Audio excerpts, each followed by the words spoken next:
Mr. President, how is your administration addressing the comorbidities that Secretary Azar said are responsible for a lot of the coronavirus deaths? Obesity, hypertension, diabetes, obviously very closely connected to our food supply. Well, I think we just want people in this country to be healthy. How does every country address it? We want our people to be healthy. We want them to be happy, and we want them to have all of the benefits that you can have, including great health care. The Republican Party has been very strong on health care, as you know, and that includes pre-existing conditions. And we have done a terrific job on health care. Then we got hit by a plague like nobody's ever seen before, outside of maybe 1917. And I think we've done an incredible job in producing ventilators and producing testing right now. You probably saw the numbers were over 12 million tests. That's 4 times more than any other country in the world. And we're talking about countries that have done a good job. Nobody's done testing like us. Plus, we have the highest quality test. So very simply, we want our people to be healthy. With diabetes, hypertension, and obesity, specifically, that's very closely connected to the food supply. How are you addressing those specifically? Your own Health and Human Services Secretary said that's why America has so many COVID deaths. Yeah, we want to give people great food, and that's one of the reasons we have our farmers and ranchers involved.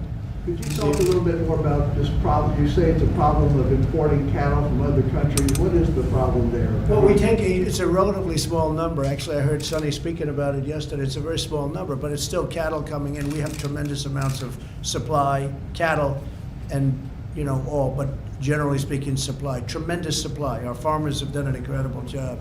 And now the distribution is being made much better than it has been, and better. I think it'll end up being much better than it's ever been, Zippy. But I'm saying, why are we bringing in cattle? Old trade deals that were made a long time ago, why are we bringing in cattle from other countries when we have so much ourselves? Now, in some cases, I thought your answer was very good. They've been great allies. They've been working with us for many years. Sometimes we needed the cattle, and sometimes we don't. It's a farming business. But I would say, generally speaking, unless this is a country that really has been with us, we shouldn't be taking their cattle. You know that, okay? And that's the way we're going to handle it. Could I, on a separate subject, you sent a letter last night to the WHO. Yeah. What reforms do they need to do to... Well, it says so in the letter, so I don't want to go through it. The letter is a very detailed, long letter, but basically they have to clean up their act. They have to do a better job. They have to be much more fair to other countries, including the United States, or we're not going to be involved with them anymore. We'll do it a separate way, okay? On capital gains, Some workers at meatpacking plants say they're still concerned about their safety and that they want the government to do more to enforce and make sure that meatpacking companies are keeping their workers safe with protective equipment, testing, etc. Is there any more that you plan to do to make sure and enforce that meatpacking companies are keeping their workers safe? I've been very much involved with plants since this problem came up, and what we've done, they've done a lot in terms of shields and other things, but they had a disproportionately high number of people that had the problem, and that's going away. The plants are very, very clean now. They're getting to a level where I think we had a report that they're cleaner than they've ever been. That's a good report, but I don't know exactly what that means, but they are cleaner than they've ever been. They're doing a very good job, I think, right now in terms of the Production Act and in terms of what we're enforcing. But the meatpacking plants are coming online.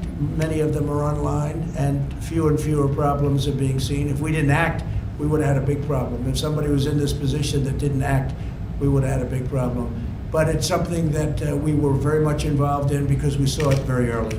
Okay, did you have a question? Yes, are you extending the ban on non-essential travel over the U.S.-Canada border? U.S.-Canada? Mm-hmm. We're dealing with the Prime Minister's friend of ours, and we're very close to Canada. We just signed the USMCA, which is a big deal. That's with Mexico and with Canada. And we're dealing on that subject, and we're also on the southern border. As you know, the wall is going up. It's going up very rapidly. We're at 182 miles. Wherever we have the wall, it's just ended. It's just ended.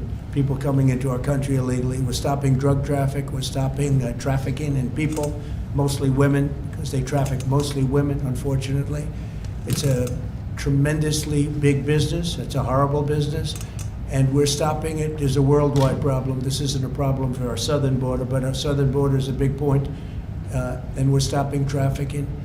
The wall has had an incredible power and strength on what we're doing. I have to say that, so we'll have, by pretty early next year, we'll have 450 to 500 miles of wall fully built.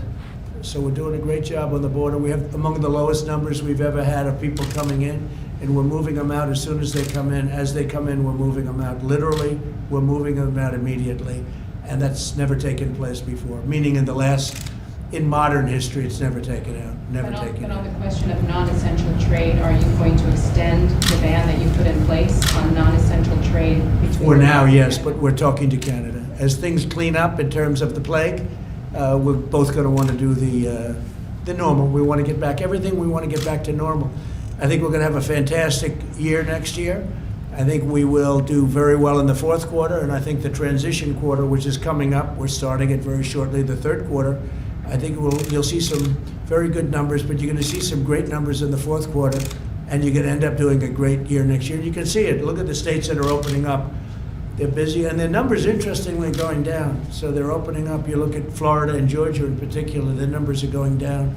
So we're very confident that we're going to have a tremendous, tremendous turnaround. And we had to turn it off artificially, and now we're turning it back on.